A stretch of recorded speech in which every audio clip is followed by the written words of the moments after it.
Alors bonjour, je suis parfois déçu.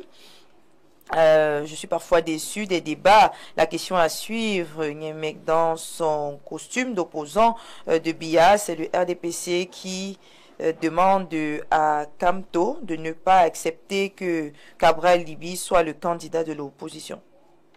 Très bonne question. Hein. Vous voulez répondre? Non, c'est la question à Niemek. Kamto a demandé à Cabral de l'investir ou Cabral a demandé à Kamto de l'investir. Bien sûr, il y a eu... Vos deux partis, vous voulez qu'on en parle? Parlons-en. Vos par militants interposés, vous fracassez non, et vous faites le jeu de billard. C'est une fausse illusion. Qu'est-ce qui se passe? C'est une fausse illusion. Qu'est-ce qui se passe? Si Cabral s'est rapproché de son père Kamto. Si vous me donnez la parole, ce qui se passe, c'est que en réalité, il n'y a pas eu de déni entre ces deux leaders. Il y a juste eu l'esprit de messianisme qui anime l'autre leader. Ah ben tu vois, vous attendez quelqu'un qui a au moins votre double. Vous attendez de lui et vous parlez de lui de cette façon-là. Est-ce que c'est comme ça accepté de Cabral est allé vers Kamto? Bien sûr. Quand? Cabral a décidé. On va y aller avec l'instant de l'analyse. Le thème de ce matin présidentiel au Cameroun, comment comprendre l'échec constant de l'opposition. Je l'ai rappelé à l'entame de l'émission, depuis le retour du multipartisme, on a eu 5 élections présidentielles en 1992, 2004, 1997, 2011 et 2018. La prochaine aura donc lieu en octobre prochain, en 2025. Et on se rend quand même compte qu'en 92, on a eu une petite différence, c'est que John Foudi était deuxième avec un petit écart seulement, n'est-ce pas, du candidat du Rassemblement démocratique du peuple camerounais, Paul Biya. Alors ce matin, forcément, l'opinion s'interroge pour savoir quelles pourraient être les raisons de ces échecs permanents, récurrents, toujours enregistrés à chaque fois qu'on a un scrutin présidentiel au Cameroun. Naturellement, la première question est celle de savoir qu'est-ce qui peut donc justifier l'échec de l'opposition. Bernard Ouna. L'échec de l'opposition n'est pas aller chercher loin. L'opposition n'a pas... En face de l'opposition, il faut le dire comme ça, ceux qui nous regardent à l'étranger, parce que habituellement, quand on vient sur des plateaux de télévision, on fait le malin en pensant qu'on peut facilement battre Paul Biya et le RDPC. C'est une grosse machine, c'est un rouleau compresseur. Le RDPC est une force terrible, dont l'opposition, pour qu'elle s'en sorte, c'est souvent très difficile parce que de plus en plus aujourd'hui, nous avons une opposition qui se contente de rester à Douala et à Yaoundé, dans les journaux classiques et dans les réseaux sociaux. Et pourtant, vous voyez le Cameroun est vaste. Le Cameroun est vaste, il faut un maillage territorial conséquent pour prétendre, pour rêver prendre le pouvoir. Donc, vous voyez, nous avons 10 régions, nous avons 58 départements, nous avons 360 communes. Et vous allez remarquer que la plupart des partis qui aspirent à la fonction de président de la République ne sont même pas dans 100 arrondissements sur 360. 100 même, c'est exagéré. C'est exagéré. Ça, c'est pas moi qui le dis, les statistiques le prouvent. Donc, quand les gens nous regardent à l'étranger, ils se demandent pourquoi le président Biya s'en sort. Comment il fait? Comment il fait pour rester autant au pouvoir? Comment il fait pour gagner régulièrement ses adversaires politiques? Je vous assure que l'organisation du RDPC que je connais bien, c'est 377 sections à travers le monde. C'est-à-dire 360 au Cameroun et 17 à l'international. Vous voyez que le RDPC a 17 sections dans le monde entier. 360 sections au Cameroun. Je vous prends un exemple. Quand vous prenez par exemple la section départementale du RDPC du Ndé, qui a pour présidente Madame le ministre Ketia Cortés, c'est des centaines et des centaines de sous-sections. Donc, je vais vous montrer un peu à quoi ça ressemble. Des centaines de sous-sections, c'est 3 organes. C'est-à-dire il y a les hommes en centaines, il y a les jeunes en centaines, et il y a les femmes en centaines. Des responsables des bureaux de sous-sections. Chaque bureau compte 13, je ne sais pas exactement combien c'est déjà aujourd'hui comme membres. Et puis, à côté de ces centaines de membres, des sous-sections, il y a des milliers de présidents de comités de base et leurs bureaux. Un bureau, c'est peut-être 11 membres. Je n'ai pas le chiffre exact, quelqu'un va nous dire tout à l'heure. Et puis vous avez des milliers et des milliers de responsables de cellules avec leurs bureaux. Je vous dis que rien que ce personnel des organes de base du parti dans cette section-là, vous avez déjà des centaines de milliers de personnes qui sont responsables locaux du parti. C'est-à-dire qu'eux seuls, c'est déjà tout un bétail électoral sérieux, conséquent. Donc je veux dire que l'opposition se bat. Oui. L'opposition se bat comme elle peut. Au-delà de penser qu'elle doit absolument ou impérativement se réunir, s'associer, avoir un candidat unique. Non, là, c'est autre chose. Mais je vous dis que ce qu'il faut retenir pour ceux qui nous regardent à l'étranger, c'est que le RDPC est trop fort. Le RDPC est un gros rouleau compresseur. Il est superbement implanté sur l'ensemble du territoire national jusqu'au dernier petit village frontalier du Tchad, de la Guinée équatoriale, du Gabon, de la Centrafrique, du Nigeria. Ça, c'est le RDPC. Et ce qui certainement manque donc au parti de l'opposition. Ils sont à Yaoundé dans les réseaux sociaux, ils sont à Yaoundé, ils doivent aller dans les réseaux sociaux. D'accord, merci. On va revenir pour votre deuxième prise de parole. On va donc passer la parole à Serge Sobri sur le plateau, toujours dans le même sens, hein, essayer de comprendre voilà l'échec constant de l'opposition au Cameroun. On a donc certains qui accusent le manque d'union, n'est-ce pas, de l'opposition. Chacun voudrait se positionner, chacun y va, n'est-ce pas, pour son intérêt personnel. Il n'arrive pas très souvent à s'unir, bien que d'autres pensent que, voilà, il y a un aspect, n'est-ce pas, qu'il ne faudrait pas oublier. Sans union, il n'y a pas victoire. Non, beaucoup ont créé, n'est-ce pas, une nouvelle thèse, voilà, qu'ils partagent et qui se disent que, voilà, même sans union, on peut arriver, n'est-ce pas, à créer l'alternance. Mais la question que l'on se pose est celle de savoir, est-ce qu'il y a un leader politique dans l'opposition qui a donc suffisamment cette force-là pour porter ce genre de thèse? Merci Viviane. Je vais répondre à la préoccupation, mais permettez-moi de faire... de planter votre décodage. Voilà. Son Excellence Paul Biya, président de la République du Cameroun, disait dans l'un de ses discours, la gesticulation n'est pas une preuve de vitalité. Synonyme. Donc il faut travailler. Il disait synonyme. N'est pas synonyme de vitalité. Un synonyme pas synonyme de vitalité. Donc c'est pour dire il faut travailler. Le RDPC travaille. Vous êtes du RDPC. Il faut le dire, hein. Mais il faut d'abord comme ça. Vous embrouillez les vous êtes du RDPC. Laissez-moi comment comprendre l'échec constant de l'opposition? On répond donc à ce que vous êtes du RDPC. J'en viens. D'accord. Vous me laissez poursuivre. Vous allez voir où je vais chuter par la suite. Allez-y, rapidement. J'ai été à Toubo, à Bordibo, ou Massara, qui veut dire le village du maïs. Et j'étais à Fakochet, c'est des coins très très retirés. Mais là, le RDPC est là. Vous voyez, n'est-ce pas, comment dire, les traces, n'est-ce pas, du RDPC. Je suis de Bamendjou, plus précisément de Bameya. Ce sont des coins retirés, mais le RDPC est là. Mais ce n'est pas un Bamendjou. Vous voyez un peu, j'ai dit le RDPC est dans le coin très retiré. On parle aussi du MRC. Je dis bien très très retiré. C'est pour dire. Les jeunes fonctionnaires. C'est pour fonctionnaires, on fait quoi? Non mais ils sont amusants. Allez, il n'y a pas le MRC là-bas où il est. Non, je vous en prie. C'est pour vous dire. Oui, dites-nous. Alors, le pilier. Le pilier du management, il faut que je le rappelle un peu ici, il y a la planification, la direction, l'organisation et le contrôle. Alors, mais quand vous mettez, n'est-ce pas, ces stratégies, ces outils en marche, vous devez avoir un résultat. Le résultat sera toujours escompté. Est-ce que l'opposition, donc, met ces outils en marche? C'est la question que moi, je me pose. Vous voyez? D'accord. Excusez-moi, vous sortez, le fou se croit sage, mais le sage, c'est qu'il est fou. Il dit un adage.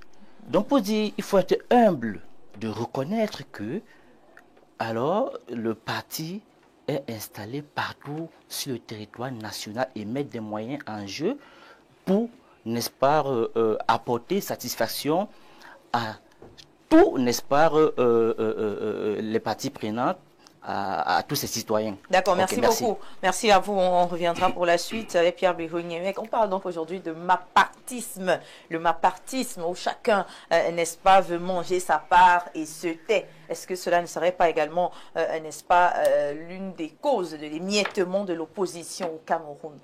Alors, moi, je l'ai dit sur tous les autres plateaux. Il faut déjà déconstruire cette légende. C'est une légende qui veut que le RDPC soit implanté, 1000 ceci, 1000 cela. Malgré tous les tripatouillages du RDPC, moi je parle des chiffres, hein. Le RDPC s'est attribué en 2018 pour Paul Biya 2 461 733 suffrages valablement. Voilà. Pour un pays qui compte, qui a un potentiel de près de 15 millions de votants. C'est-à-dire le président Paul Biya, qui vient de faire 7 ans, a eu moins de 2 500 000 votants pour lui, malgré toute cette machine-là, jusqu'en Russie. Parce que quand vous voyez, il faut bien qu'on précise, les scores russes que vous voyez souvent là, c'est d'abord une grosse participation, ensuite de gros résultats. Ici, voici ce que le président Paul Biya a eu. Sur combien de votants? Je voudrais d'abord que vous compreniez, je vais vous dire comment la machine fonctionne donc. La machine RDPC et la machine électorale empêchent d'abord l'enrôlement dans le processus électoral. Première chose, parce la machine craint tous les nouveaux enrôlés là. C'est que les nouveaux qui arrivent là détestent le RDPC. Donc, on veut s'assurer. Ils ont ce qu'ils appellent, ce chiffre que je viens de vous donner correspond à peu près au sommier du RDPC. C'est-à-dire que ce n'est que les RDPC qu'on enrôle, première chose. Écoutez, deuxième chose. Exactement. Oui, deuxième chose. Deuxième chose. Oui. Vous connaissez quand même qui était Cabral Libi en 2018. Le RDPC lui a donné 218 834. Le RDPC donne. Vous avez parlé, je vous ai laissé. Hein. D'accord. Le RDPC a donné à Kamto 498 000, donc moins de 500 000 voix. À Cabral, 218 000 suffrages. Voilà, je m'arrête à ces deux-là. A donné au SDF 110 000. Arrêtons-nous à ce deux niveaux. Quand Frundi avait presque, je parle comme ça parce que c'est bon pour les médias, avait presque battu Biya en 92. Est-ce que le SDF avait donc à cette époque-là les 380... Non, pour battre à l'élection. L'élection présidentielle était un scrutin direct. D'accord? Et on connaît les zones fortes. On sait, Yaoundé Douala, c'est près de 13 millions d'habitants.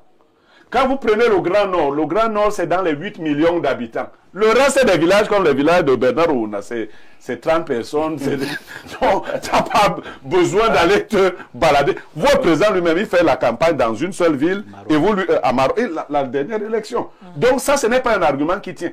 Au contraire, c'est un argument contre-productif.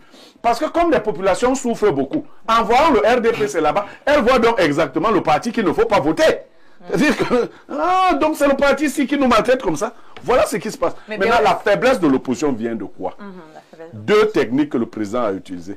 La première technique, c'est qu'il a poussé à la fuite les vrais opposants. Soit ils sont hors du pays, soit ils se sont tus. Deuxième technique qu'il a utilisée, c'est qu'il s'est fabriqué des opposants de convenance. Oui, il a fabriqué des gens pour la... non. Oh, je les laisse faire leur campagne pour le moment. Il s'est fabriqué des opposants de convenance qui l'accompagnent. Vous voyez? Et quand ils veulent se fâcher, il a dit, attendez, si je parle de chacun d'eux en détail, là, ça va encore leur gâter les choses. Je me suis promis en 2025 de ne plus leur gâter leur business. Mais il s'est fabriqué. Le jeune homme parlait d'Akole. Non. D'Akole n'est pas le seul à avoir trahi l'opposition. Augustin Frédéric Kodok l'a fait en transmettant ses 18 députés. C'est une trahison? Bien sûr! Bien sûr que c'est une trahison. Non. On avait là une occasion de nous séparer de ce système. Vous et qui? Nous qui ne croyons pas en ce système. Patron de son parti politique, il a des députés à l'Assemblée. Il est de l'opposition. Il est de l'opposition naturellement. Et un président qui est en difficulté lui tend la main. Mais je dis, viens, on s'entend. Si Kodok était vivant aujourd'hui, il a pleuré toutes les larmes de son corps avant de mourir. Tu sais, avant la mort de Kodok, il n'était plus ministre. Il était menacé d'être envoyé au TCS, malgré tout ce qu'il avait fait là. Vous comprenez? Donc aujourd'hui, après Kodok, toute l'UPC est finie. Aujourd'hui, on n'a plus rien là-bas. Donc, en faisant ces compromis-là ou ces compromissions, il a tué l'avenir politique. Aujourd'hui, donc, le président s'en va tout calmement, sachant que ses amis l'accompagnent. Et chacun fait les levées de fonds. Non, ses amis sauf Cabral. Celui-ci veut 6 milliards, l'autre veut 2 milliards. Et vous savez ce que Biya fait souvent? Non. La première campagne de Cabral, il avait combien de milliards? Quand le Myoba avait souvent combien de milliards? Quand le peuple t'aime, tu n'as pas besoin de milliards. Les milliards, là, c'est pour que les gens s'assurent. Vous voulez dire que l'argent ne pose pas également un problème? Non, pas vraiment. C'est le discours qui tenait avant nous. Maintenant, le dernier virage, c'est chacun veut l'argent. Chacun veut l'argent. Chacun veut gérer. Veut gérer les milliards pour aller se reposer quelque part. Non. Il nous faudra des opposants qui ont de la dignité, qui ne veulent pas avoir les milliards, qui ne veulent pas avoir les joues, s'ils n'avaient pas les joues avant. Il faut des gens qui soient prêts à se sacrifier. Ils doivent se générer par eux-mêmes et n'attendre rien du système. Je dis bien rien. Si tu attends quelque chose de ce système, tu ne peux pas être un opposant. Pas de marché public. Un opposant ne fait pas les marchés publics. Un opposant ne va pas chercher les amitiés intimes avec les gens du régime. C'est les mauvaises personnes. Il ne faut pas avoir les amitiés intimes là-bas. Dans leur voiture au palais. Malheureusement. D'accord. Nous manquons de cette opposition-là. D'accord, merci beaucoup. Nous manquons de cette opposition-là. Voilà, on va prendre d'abord quelques réactions pour souffler un tout petit peu. Alors, bon, je suis parfois déçu. Je suis parfois déçu des débats. La question à suivre, Nyémek dans son costume d'opposant de Biya, c'est le RDPC qui demande à Kamto de ne pas accepter que Cabral Liby soit le candidat de l'opposition. Très bonne question. Hein. Vous voulez répondre? Non, c'est la question à Nyémek. Kamto a demandé à Cabral de l'investir ou Cabral a demandé à Kamto de l'investir? Bien sûr, il y a eu... Vos deux partis, vous voulez qu'on en parle? Par militants interposés, vous fracassez et vous faites le jeu de Biya. C'est une fausse illusion. Qu'est-ce qui se passe? C'est une fausse illusion. Qu'est-ce qui se passe? Cabral s'est rapproché de son père Kamto. Si vous me donnez la parole, ce qui se passe, c'est que en réalité, il n'y a pas eu de déni entre ces deux leaders. Il y a juste eu l'esprit de messianisme qui anime l'autre leader. Ah ben tu vois, vous attendez quelqu'un qui a au moins votre double. Vous attendez de lui et vous parlez de lui de cette façon-là. Est-ce que c'est comme ça accepté de s'allier Cabral est allé vers Kamto? Bien sûr. Quand? Cabral a démontré dans des vidéos. Il est allé vers Kamto en 2018. Ah bon? Avec preuve à l'appui. Ils ont même tissé une sorte d'alliance qu'ils ont conclue. Au moment de matérialiser, Kamto vient dire que non, je ne peux pas m'aligner à un jeune. Est-ce que c'est sérieux? Et lui, Cabral ne pouvait pas s'aligner à Kamto? Sur quelle base? Si on ne peut pas formaliser notre contrat, je vais m'aligner sur la base de quoi? Voilà. Vous voyez un peu? Tout ce que Cabral demandait, tout ce que Cabral demandait, c'est juste d'avoir un document qui permettra, qui aidera de parchemin, afin que ces deux, étant dans un même plan d'action, puissent savoir comment ils vont fonctionner. Quelles sont les personnalités qui ont accompagné Cabral auprès de Kamto?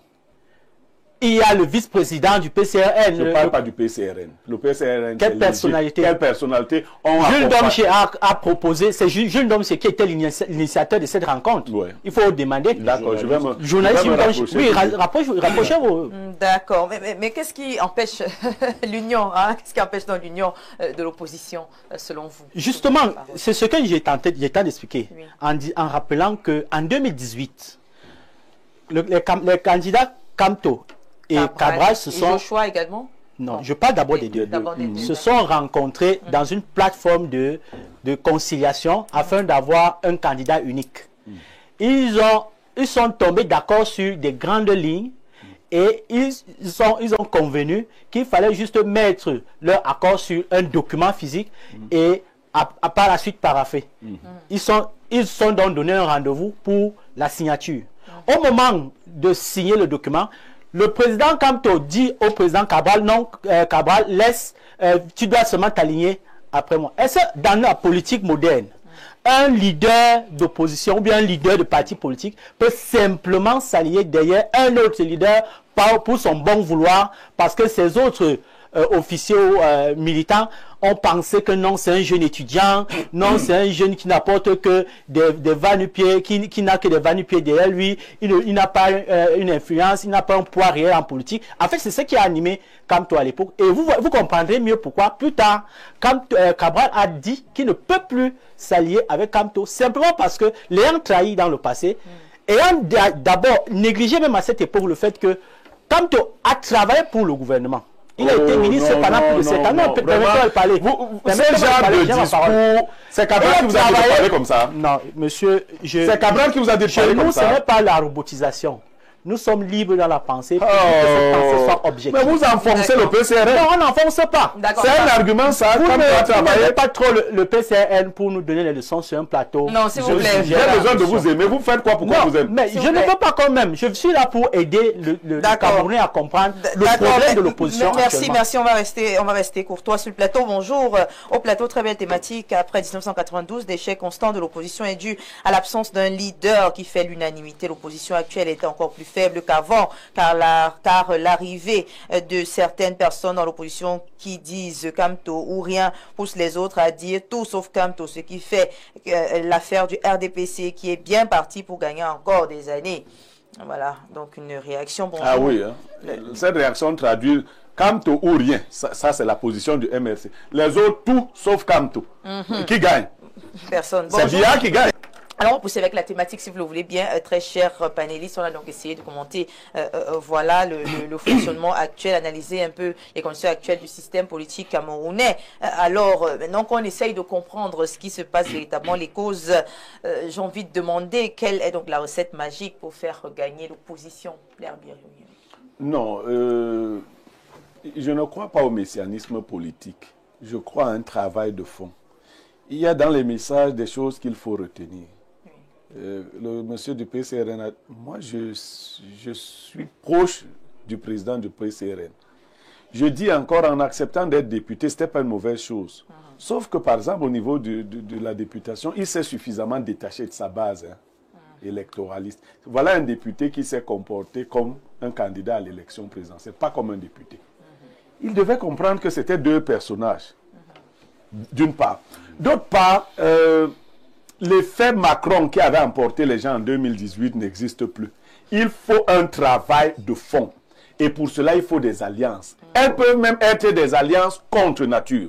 C'est-à-dire que l'opposition, si elle veut travailler, Kamto, Cabral, Oshi, pour ceux qui sont là actuellement, Madame Ndamjoya, devrait mettre sur pied une vraie plateforme. Et dans cette plateforme, le secret, c'est qu'il n'y ait pas un messie. Il n'y a pas quelqu'un qui ait toutes les caractéristiques pour être chef d'État.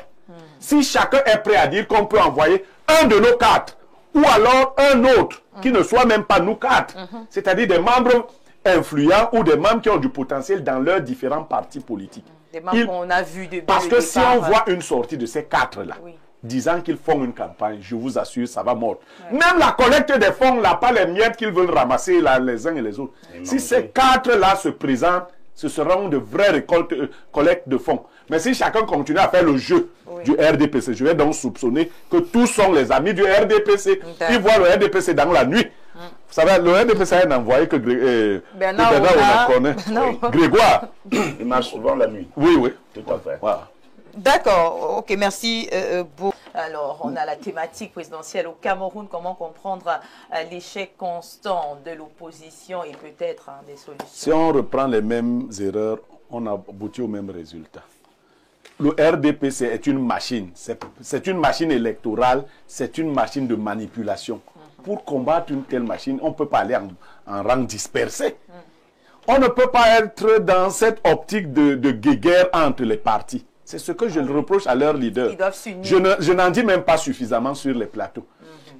S'ils veulent montrer patte blanche, s'ils veulent montrer au peuple qui n'ont pas été achetés par le RDPC, qu'ils s'unissent. Et qu'ils choisissent peut-être un candidat. Mais ça peut être un des quatre, j'ai dit, mais ça peut être un membre influent de leur parti politique. Même de la société civile. Et même de la société civile, pourquoi pas? Si le but c'est seulement de renverser le régime, on choisit une personnalité, même de la société civile, et on bat le parti de ce jeune. Akeremouna est de plus en plus sollicité. Hein. Voilà. Akeremouna. Vous avez un problème avec moi? Non, mais moi, je vois un jeune comme toi. Transition politique, évidemment. Oui, pour une transition, pourquoi pas? Akeremouna est bien, mais moi, je pourrais le voter si le président Biya n'est pas candidat. Ah, tu ne dis rien là. Prochainement, il doit se présenter.